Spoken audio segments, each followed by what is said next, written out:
এই রমাদানুল মুবারকে আমাদের কি করণীয়, কি বর্জনীয়, what to do and what not to do, এই টপিকসের উপর কিছু কথা আপনাদের সামনে উপস্থাপন করব ইনশাআল্লাহ। ওমা তৌফিক ইল্লা বিল্লাহ। আল্লাহ তাআলা ইরশাদ করছেন, شهر رمضان الذي أنزل فيه القرآن هدى للناس وبينات من الهدى والفرقان। আল্লাহ বলেন রমাদান এমন একটা মাস যে মাসে কোরআন নাজিল করা হয়েছে। আর এই কোরআন হচ্ছে বিশ্ব মানবের জন্য পথ নির্দেশিকা, হেদায়েতের সুস্পষ্ট বর্ণনা এবং সত্য মিথ্যা পৃথক করার আসমানি মানদণ্ড রূপে জামিনে আমাদের জন্য কোরআন নাজিল করেছে কে? আওয়াজ করে বলেন তো, আল্লাহর নাজিল করা এই কোরআনে কোনো ভুল আছে? সবাই বলেন নাই। সবাই বললে এতটুকু আওয়াজ হয় আমি বিশ্বাস করি না। গলা ছেড়ে দিয়ে বলেন, আল্লাহর নাজিল করা এই সর্বশেষ আসমানি কিতাব আল কোরআনে কোনো ভুল আছে? সন্দেহ আছে? সংশয় আছে? বিয়ন্ডলেস, বাউন্ডলেস, বটমলেস, এমন কিতাব যেটা পড়ে গবেষণা করে এর তথ্য উপাত্ত ইনফরমেশন লেসন নিয়ে শেষ করা যায় না। সুবহানাল্লাহ। আল্লাহ বলেন এই কোরআনকে আমি রমাদানে নাজিল করেছি, যেটা বিশ্ব মানবের জন্য পথ নির্দেশিকা। এতে আছে হেদায়েতের সুস্পষ্ট বর্ণনা আর সত্য মিথ্যা পার্থক্য করার মানদণ্ড, কোনটা সত্য কোনটা মিথ্যা এটা কোরআন দিয়ে ডিফারেন্সিয়েট করা যায়। কোরআন হচ্ছে ফুরকান, to differentiate between right and wrong. কোনটা সত্য কোনটা মিথ্যা, কোনটা ভুল কোনটা নির্ভুল, এটা কোরআন দিয়ে যাচাই করা যায়। চিল্লায় বলেন ঠিক কিনা? এজন্য এই কোরআন দিয়ে আমাদের জীবন সাজাতে হবে। কোরআন দিয়ে জীবন না সাজালে জীবন আলোকিত হয় না। কোরআন দিয়ে পরিবার না সাজালে পরিবার আলোকিত হয় না। কোরআন দিয়ে সমাজ না সাজালে সমাজটা শান্তিময় হয় না। শুধু দুর্নীতি দমন কমিশন দিয়ে দুর্নীতি বন্ধ করা যায় না। কোরআনের আইন বাস্তবায়ন করা ছাড়া এই সমাজ থেকে দুর্নীতি বন্ধ করা যাবে না। চিল্লায় বলো ঠিক কিনা? আমার প্রিয় ভাইরা, এই কোরআন নাজিল হয়েছে রমাদান আল মুবারক, এই বরকতময় মাসে। তাই আমাদের উচিত এই মাসে আসন্ন যে রমাদান আল মুবারক, এই রমাদানে কোরআনের সাথে নিজেদের সম্পর্ককে বাড়ানো। আমার প্রিয় চাঁপাইনবাবগঞ্জের ভাইয়েরা, আমরা কি আসন্ন রমাদানে কোরআনের সাথে আমাদের অ্যাটাচমেন্ট সম্পর্ক বাড়াতে চাই? চান সবাই? আপনি কি জানেন কোরআন নিয়ে কোন ফেরেশতা পৃথিবীতে এসেছিল? জানেন? ফেরেশতার নাম কি বলেন তো? জিবরিল আলাইহিস সালাম। সাইয়েদনা জিবরিল কোরআন নিয়ে এসেছেন, ফলে উনি হয়েছেন শ্রেষ্ঠ ফেরেশতা। বিশ্ব নবীর উপর কোরআন নাজিল হয়েছে, তাই তিনি হয়েছেন শ্রেষ্ঠ নবী। রমাদানে কোরআন নাজিল হয়েছে, তাই রমাদান হয়েছে শ্রেষ্ঠ মাস। কদরের রাতে কোরআন নাজিল হয়েছে, তাই কদর হয়েছে শ্রেষ্ঠ রাত। আমরাও যদি কোরআনের সাথে সম্পর্ক বাড়াই, আমাদের মর্যাদাও এরকম, আমাদেরকেও শ্রেষ্ঠ মানুষ বানায় দিবে কে? এজন্য কোরআনের সাথে সম্পর্ক বাড়াইতে রাজি আছেন তো? যারাই কোরআনের সাথে সম্পর্ক বাড়ায় এদের মর্যাদা বাড়ায় দেয় কে? আমার প্রিয় ভাইয়েরা, আসুন আমরা আলোচনার শুরুতেই শপথ নেই যে আসন্ন রমাদানে আমরা কোরআনের সাথে নিজেদের সম্পর্ককে মজবুত করব ইনশাআল্লাহ। সবাই বলুন ইনশাআল্লাহ। শাবান মাস আসলে, রজব মাস আসলে সাহাবারা কি করতেন আসুন আমরা দেখি কিভাবে তারা রমাদানকে ওয়েলকাম জানাতেন। রজব শাবান আসলেই ওনারা রমাদান পর্যন্ত পৌঁছার আকুতি, আগ্রহ আর ফরিয়াদ আল্লাহর কাছে জানাতেন আর বলতেন, ইয়া আল্লাহ, রমজান পর্যন্ত আমাদের হায়াত বাড়িয়ে দাও। আল্লাহুম্মা বাল্লিগনা রমাদান, আল্লাহ তুমি রমজান পর্যন্ত আমাদের পৌঁছে দাও। আল্লাহুম্মা বারিক লানা ফি রজব ওয়া শাবান ওয়া বাল্লিগনা রমাদান, আল্লাহ রজব শাবানে বরকত দাও, আল্লাহ রমজান পর্যন্ত তুমি আমাদেরকে পৌঁছে দাও। আওয়াজ করে পড়ে না আমিন। আমার প্রিয় চাঁপাইনবাবগঞ্জের ভাইরা, গত বছর অনেকের সাথে আমরা একসাথে রমাদান কাটিয়েছি, তাদের অনেকে দুনিয়াতে এখন বেঁচে নাই, এরকম আছে না নাই? তাহলে আসুন আমরা ভেবে নেই, হতে পারে this Ramadan could be the last and final Ramadan in our life. হতে পারে এই রমাদানই হতে পারে আমার জীবনের শেষ রমাদান। ঠিক কিনা বলেন? তাই আসুন আমরা আল্লাহর কাছে দোয়া করি, আল্লাহুম্মা বাল্লিগনা রমাদান, আল্লাহ তুমি রমাদান পর্যন্ত আমাদেরকে পৌঁছে দাও। আওয়াজ করে পড়েন আমিন। ইবনু রাজব আল হাম্বালি লাতাইফুল মাআরিফের মধ্যে লিখেছেন, সাহাবারা ওনারা রমাদান কেন্দ্রিক, আমাদের সালফে সালেহিনরা রমাদান কেন্দ্রিক জীবন কাটাতেন। ওনারা রমজান আসার 6 মাস আগে আল্লাহর কাছে দোয়া করতেন, আল্লাহ রমজান পর্যন্ত পৌঁছে দাও। রমজান চলে যাওয়ার পরে বাকি 6 মাস আল্লাহর কাছে দোয়া করতেন, আল্লাহ এই রমাদানে যে ইবাদত করেছি ইবাদত গুলো তুমি কবুল করে নাও। সুবহানাল্লাহ। তাহলে পুরো বছর রমাদান কেন্দ্রিক জীবন। রমজান আসার আগে 6 মাস দোয়া করতো, আল্লাহ আমরা যেন রমজান পাই। রমজান চলে যাওয়ার পরে বাকি 6 মাস বলতো, আল্লাহ রমজানে যে ইবাদত করেছি এগুলো তুমি কবুল করে নাও। সুবহানাল্লাহ। মাইকের সাউন্ডটা একটু উইক মনে হচ্ছে, একটু স্ট্রং করতে হবে সামান্য। মাইক অপারেটর যিনি আছেন একটু স্ট্রং করবেন, আমার শাউট করে কথা বলা লাগতেছে, একটু স্ট্রং করবেন মেহেরবানি করে। মাইকের সাউন্ডটা একটু স্ট্রং করবেন। রমাদান ব্যাপী সিয়াম সাধন করা, সিয়াম পালন করাকে আমাদের জন্য ফরজ করে দিয়েছে কে? রমাদানের রোজা রাখার নফল নাকি? রমাদানে সিয়াম পালন করা কি নফল? সুন্নাত? তাহলে কি ফরজ? আওয়াজ করে বলেন, রমাদানের রোজা রাখা কি ফরজ? এটা শুধু আমাদের উপরই ফরজ না, আমাদের আগে যত জাতিগোষ্ঠী এই পৃথিবীতে এসছে সবার উপরে সিয়াম পালনকে ফরজ করেছে কে? সবার উপরে আল্লাহ তাআলা সিয়াম পালনকে ফরজ করেছিলেন। আল্লাহ তাআলা আমাদের জন্য গোটা রমাদানে এই সিয়ামকে ফরজ করে দিয়েছেন। আওয়াজ করে বলেন আল্লাহু আকবার। রব্বুল আলামিন বলেন, ইয়া আইয়ুহাল্লাযীনা আমানু কুতিবা আলাইকুমুস সিয়াম, সিয়ামকে তোমাদের উপরে ফরজ করা হয়েছে, কামা কুতিবা আলাল্লাযীনা মিন ক্বাবলিকুম, যেমনি তোমাদের পূর্ববর্তীদের উপর রোজা ফরজ করা হয়েছিল, লাআল্লাকুম তাত্তাকুন, যাতে করে তোমরা আল্লাহ সচেতন হতে পারো, যাতে করে তোমরা মুত্তাকি হতে পারো। লাআল্লাকুম তাত্তাকুন, যাতে করে আমরা আল্লাহ সচেতন হতে পারি, আল্লাহ কনসিয়াসনেস আমাদের মধ্যে গ্রো করে। এটা হচ্ছে রোজার prime objective, the prime objective of সিয়াম। অনেকে জিজ্ঞেস করলে অনেকে বলে রোজার মূল উদ্দেশ্য হচ্ছে না খেয়ে থাকা। না।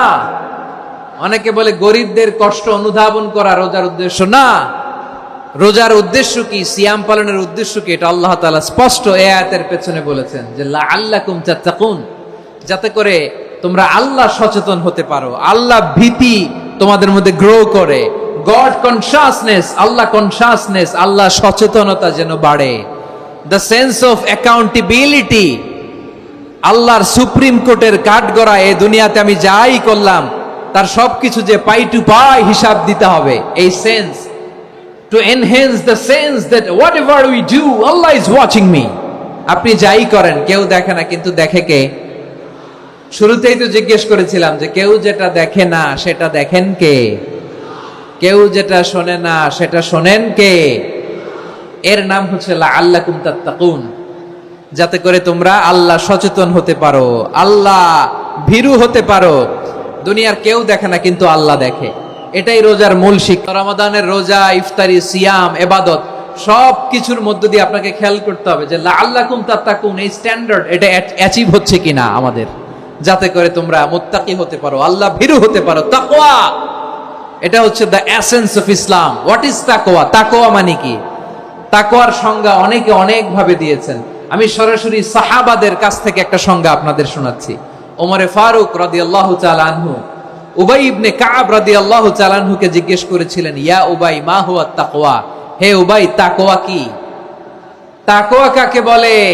উবাই ইবনে কাব তিনি প্রশ্নের উত্তর না দিয়ে উনিও আবার প্রশ্ন ছুড়লেন। তিনি বললেন, ইয়া আমিরাল মুমিনিন, আমা সালাকতা তরিকান যা শাউক, আপনি কি কাঁটাযুক্ত রাস্তা দিয়ে মরুভূমিতে কখনো হেঁটেছেন? যে রাস্তার চারদিকে ক্যাকটাস, গুলমলতার কাঁটা, হেঁটেছেন? ওমরে ফারুক বললেন, নাম হেঁটেছি। বালা, হেঁটেছি। কাইফা আমিলতা, কিভাবে হেঁটেছেন? ওমরে ফারুক বললেন, শাম্মারতু ওয়াজতাহাতু, আমি আমার জামা, জুব্বা আর চাদর আটোসাটো করে গায়ের সাথে এমন ভাবে মিলিয়ে রেখেছি, এমন সাবধানে হেঁটেছি যাতে করে মরুভূমির ক্যাকটাসের গুলমলতার কাঁটা আমার গায়ে বিঁধে না যায়। উবাই ইবনে কাব বললেন, ফাযালিকা হুয়া তাকওয়া, আরে তাহলে আপনি তো ঠিকই জানেন তাকওয়া মানে কি, এটাই তো তাকওয়া। ওই রাস্তা দিয়ে যেভাবে হেঁটেছেন পুরো দুনিয়ার জিন্দেগিটা এইভাবে সাবধানে চলার নামই হচ্ছে তাকওয়া। চিল্লায় বলো ঠিক কিনা? এই দুনিয়াতে পাপ পঙ্কিলতা থাকবে, শয়তানির হাতছানি থাকবে, অপরাধ প্রবণতা থাকবে, নফসের খায়েশ থাকবে, অন্যায়ের হাতছানি থাকবে। সব কিছুকে দলে মুচড়ে পেছনে ফেলে সাবধান হয়ে এই দুনিয়ার সিরাতুল মুস্তাকিমের পথে চলতে হবে। যে রাস্তা শুরু হয়েছে দুনিয়াতে, শেষ হয়ে গিয়েছে আল্লাহর জান্নাতের ভেতরে। চিল্লায় বলেন ঠিক কিনা? আমার প্রিয় চাঁপাইনবাবগঞ্জের ভাইয়েরা, এটার নামই তাকওয়া। উবাই ইবনে কাব বললেন, ও আমিরুল মুমিনিন, ওই কাঁটাযুক্ত গুলমলতার রাস্তার মধ্যে ঠিক যেমনি সাবধান হয়ে আপনি হেঁটেছেন, এই দুনিয়ার বুকে ওই সাবধান হয়ে চলার নাম হলো তাকওয়া। সুবহানাল্লাহ। তাহলে তাকওয়া কারে বলে? আমার চাঁপাইনবাবগঞ্জের কলিজার টুকরা ভাইরা, বুঝতে পারছেন আপনারা? হ্যাঁ, তাকওয়ার শুধু দুইটা নমুনা আপনাদের সামনে পেশ করব, আপনাদের ক্লিয়ার হয়ে যাবে। একটা নমুনা তো দিলাম, আরেকটা নমুনা, সেটাও ওমরে ফারুক রাদিয়াল্লাহু তাআলা আনহুর জীবনী থেকে। উনি ছিলেন ন্যায়পরায়ণ শাসক। রাত্রিবেলা প্রজাদের কি হাল হাকিকত, কি অবস্থা, ঘুরে ঘুরে প্যাট্রোলিং করতেন পুলিশের মতো। তো সারা রাত প্যাট্রোলিং করে সারা রাত তিনি ঘুরেছেন কার কি অবস্থা দেখে। শেষ রাতে তিনি ফিরে আসতেছেন। তিনি থাকতেন, সেই বুখারীতে এসেছে, কানা ইয়াসকুনু ফি আওয়ালিল মদিনা, মদিনার উঁচু এলাকায় থাকতেন। তো ফিরে আসার সময় উনি একটা প্রাচীর বেষ্টিত ঘরের পাশে দুইজন নারীর কথোপকথন শুনতে পেলেন। কয়জন নারী? দেখি আপনাদের মনোযোগ আছে কিনা, বলেন কয়জন নারী? একজন বৃদ্ধা, একজন যুবতী। উনি কান লাগিয়ে শুনতে পাচ্ছেন। বৃদ্ধা মা, ওমর ফারুক কাউকে দেখতে পাচ্ছেন না, শুনতে পাচ্ছেন। বৃদ্ধা মা তার যুবতী মেয়েকে বলে, এই তাড়াতাড়ি উটের দুধ দহন করে উটের দুধের সাথে পানি মিশাও, তাইলে কালকে বাজারে মদিনায় বেশি দামে বিক্রি করা যাবে, লাভ হবে অনেক। বৃদ্ধা মহিলা এটা বললেন। যুবতী মেয়ে উত্তরে বলে, মা আপনি জানেন না আমিরুল মুমিনিন খলিফাতুল মুসলিমিন ওমরে ফারুক দুধে পানি মিশানোকে দণ্ডনীয় অপরাধ বলে ঘোষণা দিয়েছে, জানেন না? এবার বৃদ্ধা মহিলা বলে, আরে পাগলি, এই ভোর রাতে আমিরুল মুমিনিন ওমরে ফারুক আসবে কোত্থেকে? উনি আসবে কোত্থেকে? ওনার পাইক পেয়াদা সিকিউরিটি আসবে কোত্থেকে? কেউ দেখবে না। আরে কেউ দেখবে না, তাড়াতাড়ি দুধের সাথে পানি মেশাও। এই কথা যখন মা বলেছে, যুবতী মেয়েটা চমৎকার একটা উত্তর দিয়েছে। তিনি বলেছিলেন, ইয়া উম্মি, ও আমার মা, লাউলা রাআ উমর লা রাআ রব্বু উমর। ও আমার প্রিয়তমা মা, আপনি ঠিকই বলেছেন, গভীর রাতে ওটের দুধে পানি মিশালে ওমর দেখবে না, কিন্তু মা খেয়াল রাখবেন, ওমর যদি নাও দেখে, ওমরের রব কিন্তু দেখে। চিল্লায় বলেন ঠিক কিনা? দিস ইজ কল্ড তাকওয়া। লাউলা রাআ উমরু লা রাআ রব্বু উমর। ওমর দেখে না, কিন্তু ওমরের রব দেখে। চিল্লায় বলেন ঠিক কিনা? এজন্য রব্বুল আলামিন বলেন, লা তুদরিকুহুল আবসার ওয়া হুয়া ইউদরিকুল আবসার ওয়া হুয়াল লাতীফুল খাবীর। তিনি এমন সত্তা, দুনিয়ার কোন চোখ তাকে দেখে না, কিন্তু দুনিয়ার সবগুলো চোখকে, সব মানুষের অ্যাক্টিভিটিসকে আরশের উপর থেকে সব কিছু মুহূর্তে মুহূর্তে দেখতে পান কে? তাহলে তাকওয়া কারে বলে বুঝতে পারছেন? দুনিয়াতে সাবধানে চলার নাম তাকওয়া। কেউ দেখে না, কিন্তু আল্লাহ দেখে। এই সেন্স, এই জবাবদিহিতার ভয়, দ্য সেন্স অফ অ্যাকাউন্টেবিলিটি, এই সেন্স নিজের মধ্যে গ্রো করার নাম হচ্ছে তাকওয়া। এই আসন্ন রমাদান, এটা এমন এক বরকতের মাস, যে মাসে আমরা নিজেদের নাফসের উপর নিয়ন্ত্রণ প্রতিষ্ঠা করি। সারা বছর নাফস আমাদেরকে নিয়ন্ত্রণ করে, আর রমাদানে আমরা নাফসকে নিয়ন্ত্রণ করি। কথা বুঝতেছেন? সারা বছর নাফস আমাদেরকে নিয়ন্ত্রণ করে। এই যে এখন আমার খেতে মনে চাইলে, যে খেজুর রাখা, আমি খেজুর খেতে পারবো, নাটস আছে, বাদাম খাইতে পারি। খাইতে মন চাইলে পানি, আমার রুহুটা চায়, আমার নাফসটা খেতে চায়, আমি খেতে পারি, পান করতে পারি। বিবাহিতরা দিনের বেলায় স্ত্রীর সাথে মেলামেশা করতে চাইলে করতে পারে, কিন্তু রমাদানে দিনের বেলায় খেতে মনে চায়, কিন্তু আমরা খাই। আমার প্রবৃত্তি খেতে চায়, কিন্তু প্রবৃত্তির কথা আমরা শুনি, কথা কয় না। রমজানে খেতে মন চাইলে আমরা খাই, তৃষ্ণায় গলা ফেটে যায়, গলার ছাতি ফেটে যায়, কিন্তু এক ঢোক পানিকে আমরা গিলি। বিবাহিতরা দিনের বেলা স্ত্রীর সাথে কি মেলামেশায় যায় না। তার মানে সারা বছর নফস আমাদেরকে নিয়ন্ত্রণ করে, আর রমাদানে নফসের উপর আমরা নিয়ন্ত্রণ প্রতিষ্ঠা করি। নফসের লাগাম আমরা রমাদানে টেনে ধরে। চিল্লায় বলেন ঠিক কিনা? এজন্য আমার প্রিয় ভাইয়েরা, নফসের উপর নিয়ন্ত্রণ নিতে চাইলে রমাদানের রোজার কোনো বিকল্প নাই। এটা এমন মাস যে এই মাসের ফজিলতেরও কোনো শেষ নাই। এই মাসকে বলা হয় দ্য মান্থ অফ হোপ। এটা আশা জাগানিয়া মাস। রমজানের কথা শুনলে আশা জাগে না হৃদয়ে? হ্যাঁ, ইদা জাআ রমাদান ফুতিহাত আবওয়াবুস সামা ওয়া গুল্লিকাত আবওয়াবু জাহান্নাম ওয়া সুফিদাতিশ শায়াতিন। রমাদান আসলে আকাশের দরজাগুলো খুলে দেয়া হয়, মানে জান্নাতের। জাহান্নামের দরজাগুলোকে লক করে দেয়া হয়, শয়তানকে চেইন আপ করা হয়। ইবাদত করলে শুধু করতেই মনে চায়। চিল্লায় বলেন না সুবহানাল্লাহ। রমজানে ইবাদতে যেই মজা পাওয়া যায়, সারা বছর অন্য কোনো মাসে এই মজা আপনি পান? আমার চাঁপাইনবাবগঞ্জের ভাইরা আওয়াজ করে বলেন না, রমজানে ইবাদতে যেই মজা অন্য মাসে এটা পান? কারণ রমজানে ইবাদত করলে সওয়াবও বেশি, ইবাদতের একটা পরিবেশ থাকে, ঠিক কিনা বলেন? কিভাবে জ্যামিতিক হারে বাড়ে দেখেন। রমাদানে একটা নফল করলে ফরজের সমান সওয়াব, একটা ফরজ করলে 70 থেকে 700 গুণ সওয়াব। রমজানে উমরা করলে হজের সমান সওয়াব। সুবহানাল্লাহ নাই? দ্য মান্থ অফ হোপ, আশা জাগানিয়া মাস। এই মাস আমাদেরকে হোপফুল করে, আশাবাদী করে। রমাদান যেমনি দ্য মান্থ অফ হোপ, আশা জাগানিয়া মাস, এট দ্য সেম টাইম এই রমাদান হচ্ছে মান্থ অফ ওয়ার্নিং, একটা ওয়ার্নিং এর মাস। নবী যেমনি আশা জাগাইছে, আবার ওয়ার্নিং দিয়েও গেছে, খবরদার। ওয়ার্নিংটা কেমন? আল্লাহর হাবিব সাল্লাল্লাহু আলাইহি ওয়াসাল্লাম মসজিদে নববীর ভেতরে হঠাৎ তিনি মসজিদে নববীর মিম্বারে পা রেখে বললেন আমিন। দ্বিতীয় ধাপে পা রেখে বললেন আমিন, তৃতীয় ধাপে পা রেখে বললেন আমিন। সাহাবারা অবাক হয়ে বললেন, ইয়া রাসূলুল্লাহ, ইয়া হাবিবাল্লাহ, 3 বার শুধু আমিন আমিন পড়লেন, কেন পড়লেন আমরা কিছু জানি না, আমাদেরকে জানিয়ে দেন কেন আপনি 3 বার আমিন বললেন। রাহমাতাল লিল আলামিন আল্লাহর হাবিব বললেন, ও আমার প্রাণের সাহাবীরা, আমি যখন মসজিদে নববীর মিম্বারের প্রথম ধাপে পা রেখেছি, সাইয়েদনা জিবরিল এসে আমাকে বলেছে, ও নবী, আপনার নাম শুনে যে ব্যক্তি আপনার উপর দুরূদ পড়ে না তার ধ্বংস। আপনি বলেন আমিন। আমি বলেছি আমিন। দ্বিতীয় ধাপে পা রাখার পর সাইয়েদনা জিবরিল বললেন, ইয়া রাসূলুল্লাহ, মাতা পিতাকে বার্ধক্য অবস্থায় পেয়ে তাদের সেবা করে, তাদের সাথে সদাচরণ করে যে সন্তান জান্নাত কামাতে পারলো না, তার জন্য ধ্বংস। আপনি বলেন আমিন। আমি বলেছি আমিন। আবার মিম্বারের তৃতীয় ধাপে ঠিক যখনই আমি পা রাখলাম, সাইয়েদনা জিবরাইল বললেন, নবী, রমজান মাস পাওয়ার পরে এই মাসে ইবাদত করে যে ব্যক্তি নিজের গুনাহ মাফ করাতে পারলো না, তার জন্য ধ্বংস। আপনি আওয়াজ করে পড়েন আমিন। কত বড় ধমক, কত বড় ওয়ার্নিং দেখছেন। যে রমাদান পেয়েছে, কিন্তু রমাদানের ইবাদত করার মধ্য দিয়ে সে নিজেকে জাহান্নাম থেকে মুক্ত বানাতে পারলো না, তার উপর আল্লাহ লানত, তার জন্য ধ্বংস। সাইয়েদনা জিবরাইল বলেছেন আমিন, স্বয়ং বিশ্বনবীও বলেছেন আমিন। আওয়াজ করে পড়েন নাউযুবিল্লাহ। সব নেক আমলের সওয়াব বাড়তে বাড়তে 700 গুণ, কিন্তু রোজা ছাড়া, রোজার সওয়াব কি হবে? বান্দা খালি রোজা রাখে, ফেরেশতারা কিছু লিখতে পারে না আমল নামায়, কারণ আল্লাহ বলে এটা কিছু লিখিস না, কারণ as-সাওমু লি, এই রোজা রাখছে আমার জন্য, ওয়া আনা আজজি বিহি, এই রোজার সওয়াব, প্রতিদান, অ্যাওয়ার্ড এটা কিয়ামতের দিন আমি আল্লাহ নিজ হাতে দেব, নিজ হাতে দেব। আরেক বর্ণনায় এসেছে ওয়া আনা উজজা বিহি, আমি আল্লাহ নিজেই হয়ে যাব রোজার প্রতিদান। সুবহানাল্লাহ পড়েন।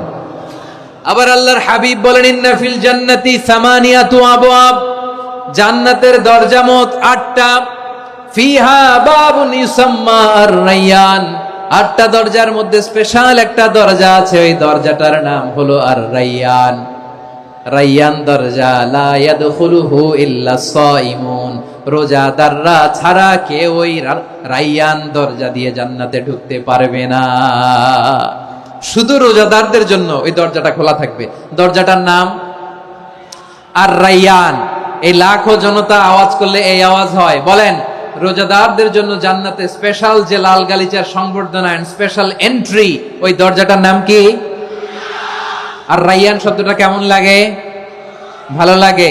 অনাগত সন্তান যদি কারো আসে, ছেলে সন্তান, নাম রেখে দিয়েন আর-রায়্যান। পারবেন? আমাকে সবাই ধরে রাস্তা ঘাটে, বাসায়, অফিসে, আদালতে, এয়ারপোর্টে ধরলে, হুজুর আমার একটা ছেলে হবে 2 মাস পর, একটা নাম দেন। চাঁপাইনবাবগঞ্জবাসীর জন্য আমি একটা নাম দিয়ে গেলাম। সামনের 2-3 মাসে, 4 মাসে, 6 মাসে যাদের ছেলে সন্তান হতে পারে বলে মনে করেন, যদি পছন্দ হয় নামটা, নাম রেখে দিয়েন রায়্যান। কি নাম? লা ইয়াদখুলহু ইল্লা সাইমুন, রোজাদাররা ছাড়া কেউ ঢুকতে পারবে না। মান দাখালাহু লাম ইয়াজমা আবাদা, একবার যে এই গেট দিয়ে ঢুকবে, he will never be thirsty again, তার গলা থেকে চিরকালের জন্য আল্লাহ তৃষ্ণা মিটায়া দিবে। আমরা এই রাইয়ান দরজা দিয়ে সেদিন জান্নাতে ঢুকতে চাই কি চাই না?